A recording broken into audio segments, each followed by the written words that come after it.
지금 이제 관세법을 공부하고 계시는데 사실은 제가 관세법을 처음 만난 게 20년이 넘어요. 수험생으로 저도 처음 만났겠죠. 근데 그 뒤에 관세법이 아주 전면 개정된 적도 있고 많은 부분이 개정이 되었고 추가가 많이 되었어요.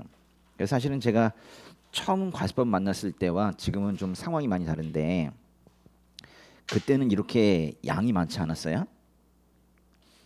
심지어는 제가 수험생 때 관세법 책을 만들어 봤어요. 왜냐면 그때 전면 개정되었기 때문에 어차피 뭐 그 선생님들이 만든 책도 별로 다를 게 없었어요. 그래가지고 그냥 제가 빨리빨리 만들어가지고 제가 이제 사실 공부를 했었거든요. 근데 그 뒤로 계속 뭐 개정이 된다면서 계속 추가가 되는 거예요. 개정이 되면 바뀌어야 되잖아. 바뀌는 게 아니라 그건 놔둬. 그러면서 또 다른 걸 또 만드는 거예요. 몇 조에 2, 몇 조에 3. 그러면서 각 조도 항이 점점 늘어나고 너무 많아지는 거예요. 거의 제가 처음 관세법을 만났을 때 2배라고 그랬잖아요. 거의 2배 됐어요. 이건 뭐냐면 공부하는 시간이 엄청 많이 걸리는 거예요. 그리고 일단 이해하기가 힘들어. 그게 그거 같아. 너무 어려워요. 사실은 옛날엔 그런 말도 했어요. 관세법은 쉽다. 관세법은 누구나 가르칠 수 있다. 뭐 그런 얘기까지 하고 막 그랬어요. 근데 저는 요즘엔 그런 생각 안 해요. 관세법이 제일 어렵고 너무 어려워요. 사실은 제가 가르치면서도 말씀드리지만 저는 사실 너무 어려워요. 관세법이. 이게 뭐 지금 이게 뭐 누가 가르치고 그 문제가 떠나서 이 자체가 너무 어려워. 뭐 흐름도 없어. 흐름도 없어. 예? 뭐 이렇게 큰 법 있잖아요. 헌법, 행정법 이런 것들 이제 흐름이라도 있는데 이거 흐름도 별로 없어. 그러니까 각 제도가 얼마나 많은지 몰라요. 그러니까 그 각각을 지금 묻고 있는데 이거를 시험 과목으로 한다는 것 자체가 너무 힘든 일이에요. 아니 뭐 이렇게 하나를 이해하면 쭉 딸려오는 뭐 그런 게 재미가 있어야 되는데 이거는 하나에서 뭐 딸려갈 것 같으면 다른 걸로 벗어 넘어가. 또 다른 게 나오고. 그래서 힘든 거예요. 그래서 시험도 사실 단답형으로 이렇게 딱딱딱딱 쓸 수 있도록 짧게 쓸 수 있도록 사실 그래서 바뀐 것도 있는데 그 외워야 될 가지수가 한두 개가 아니에요. 너무 많아요. 그래가지고 그 출제자들이 뭐 출제하긴 하는데 그 수험생들이 얼마나 그거를 소화해낼 수 있을 거라고 여기면서 출제하는지 솔직히 잘 모르겠어요. 좀 심한 것 같아. 네, 다른 과목들도 뭐 힘들겠죠. 관세평가 힘들죠. HS 힘들죠. 물심 힘들죠. 다 힘들어요. 근데 힘든데 진짜 전 제 과목이어서 그런지 몰라도 이 관세법이 너무너무 힘든 것 같아요. 그래서 관세법을 좀 잘하면은 티가 팍 나요. 관세법은 그 수준 차이가 좀 많이 나는 것 같아요. 이게 관세법을 잘하는 사람과 그렇지 않은 사람은 수준 차이가 많이 나는 것 같아요. 근데 그 수준 차이는 어떻게 보면 아주 간단한 거에서 나는데 바로 회독수예요. 회독수. 그러니까 이거를 몇 번을 받느냐가 중요해요. 여러분 이거 관세법 전체 1주부터 330주까지 볼 때 얼마나 시간이 걸릴까요? 한 번 쭉 보면 법률 신경식씩 싹 보면 이 책을 한 번 볼 때 옛날에 뭐 4, 5일 만에 보는 친구들도 많이 있었어요. 너무 심하죠. 이거를 4, 5일 만에 본다니까. 일주일 만에 보는 친구들은 진짜 많아요. 와 너무 심하지 않습니까? 예. 처음에 이해할 때는 힘든데 이건 이제 표시를 잘 해놓고 무엇을 외워야 될지 알아야 될지 그리고 상당 부분 외우고 있는 그런 학생들의 경우에는 쉽게 말하면 한 20회독이 넘어가잖아요. 그러고 나서는 이거를 한 일주일에 한 번씩 해치운다고.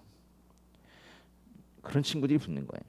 그러니까 여러분이 목표를 좀 높여야 돼. 이거를 이제 뭐 한 달 만에 한 번 보기 뭐 그 말도 안 돼. 그거 언제 볼 거야? 몇 번이나 보는데. 근데 이건 이제 일주일에 한 번 보고 사실은 좀 더 짧게 보고 제가 정말 빨리 보는 친구는 3일에 한 번 보는 친구 봤어요. 거의 시험 직전에 3일에 한 번 이걸 다 보더라고. 너무 심하죠. 근데 그러면 당연히 붙게 돼 있어요. 그 친구들은 빨리 시험 보길 바래요. 그러니까 하루라도 더 있었으면 보통 그렇게 말하잖아요. 그게 아니야. 그건 이제 공부가 안 됐을 때는 얘기지. 빨리 시험 보고 싶어. 왜? 이 기억을 계속 키핑하고 있는 것 자체가 그게 너무 힘든 거예요. 그 차라리 빨리 보는 게 낫겠다 하면 사실 공부가 좀 된 거예요. 여러분이 그래서 시간을 좀 넉넉하게 가지지 마시고 만약에 내년 시험 언제쯤 볼까? 6월에 또 볼까? 그러면 만약 6월에 본다면 한 4월쯤에 끝내야 돼. 응? 4월쯤에 공부를 끝내고 한 2개월 동안 남들이 하지 않는 그 보완 작업 있죠. 응? 그런 걸 해야 돼. 그러니까 목표를 시험 보는 날까지 하면은 늦어요 좀. 왜냐면 사람이라는 게 긴장감이 좀 그렇게 되거든요. 그래서 4월까지 딱 끝내고 그리고 한 2개월 동안에는 한 2개월이나 1개월 반 동안에는 계속 보완 작업해 나가는 그런 게 필요해요. 제가 이제 그림 그리는데 아크릴화 그리거든요. 저도 제가 그림을 잘 그리는지 몰랐어요. 네, 그림을 그려요. 전시도 해봤어요. 근데 그림을 그리는데 저는 그림을 진짜 빨리 그려요. 그래서 딴 사람들이 막 한 달 걸릴 때는 전한 3일 만에 다 그려요. 그런데 마지막은 그 사람들과 똑같이 끝나. 그게 뭐냐면 전체를 그 빨리 그려. 3일 만에. 그리고 나서 매일매일 조금씩 조금 고쳐요. 조금 고치고 점 하나 찍고 한참 뒤에서 보고서 뭐 이렇게 조금 고치고 계속 그래요. 근데 그게 마음에 안 들어. 그래가지고 한 달이 가는 거예요. 공부를 그렇게 해야 돼. 공부는 끝까지 그걸 고리고 있으면 안 된다니까. 그러니까 공부를 빨리 끝내고 그 전체 그 프레임을 딱 잡아가지고 큼직큼직하게 끝내고 그 자기가 부족한 걸 갖다가 보완하는 시간이 많아야 돼요. 그러면 이기게 돼 있어요. 사실 저는 이제 그 공부 시간은 상당히 짧게 공부했지만은 제가 1, 2차 다 합쳐서 8개월 정도 공부했거든요. 진짜 짧게 공부했죠. 근데 사실은 딴 사람 그 짧은 시간도 딴 사람들보다 훨씬 더 빨리 끝냈어요. 모든 공부를 1차도 2차도 빨리 끝내고 나머지 한두 달을 그냥 저 혼자만 하는 그래서 보완하는 작업을 계속했거든요. 그렇게 하게 되면은 그러니까 몸이 일단 힘들어. 왜 딴 사람보다 잠도 덜 자게 돼 있어. 이게 너무 힘든 거예요. 그렇지만 확실하게 붙어. 공부는 그렇게 해야 돼. 공부는 그러니까 남들 하듯이 똑같이 하면은 안 돼요. 그러니까 좀 이게 먼저 빨리 끝내고 딴 사람들 하지 않는 좀 더 수준 높은 보완 작업을 하는 시간을 많이 가지는 사람이 이기게 돼 있어요. 그랬죠? 관세사는 총 몇 명 뽑죠? 2차 때 90명. 예전엔 70명대 뽑을 때도 있었고 100명이 넘을 때도 있었어요.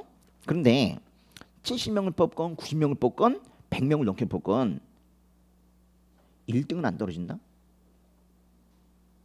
너무 당연한 얘기란 거예요? 1등은 떨어지지 않아요. 왜냐하면 한 명도 안 뽑을 수 없으니까. 응? 저는 그런 생각 되게 많이 했어요. 꼭 뭐 점수를 높게 받아야 되겠다 아니라 1등은 안 떨어지니까 어떻게든 1등 또는 그 언저리에 가가지고 확실하게 붙는 그런 공부 방법을 찾아야겠다. 그래가지고 생각하는 순간 공부 방법이 많이 달라졌어요. 그러니까 이 어려운 과목도 그냥 막 마음에서 밀어나는 게 아니라 달려들어서 이렇게 공부하고 사실 진짜 어려운 과목도 많이 있었거든요. 너무 쉬운 거 네우소비세법 있죠. 너무 싫어서 난 너무 싫었는데 그것도 이제 재밌다 뭘 재밌긴 근데 재밌다니까 부가가치도 그냥 재밌는 거 같고 그냥 속는 거지 뭐. 그래가지고 근데 재밌다라는 표현 한 10번만 하면 돼. 재밌다 하면 재밌어진다니까. 김치 잘 안 먹잖아요. 근데 김치도 맛있다 그러면 그냥 갑자기 확 그냥 씹는 느낌 들고 얼마나 맛있는지 몰라. 좀 그렇게 할 필요가 있어요. 그렇죠? 이게 수험 생활 기간 동안은 조금 이제 일상생활하는 것처럼 사람을 하면 안 되고 조금 다른 그런 사고체계를 가지고 그렇게 해야 될 것 같아요.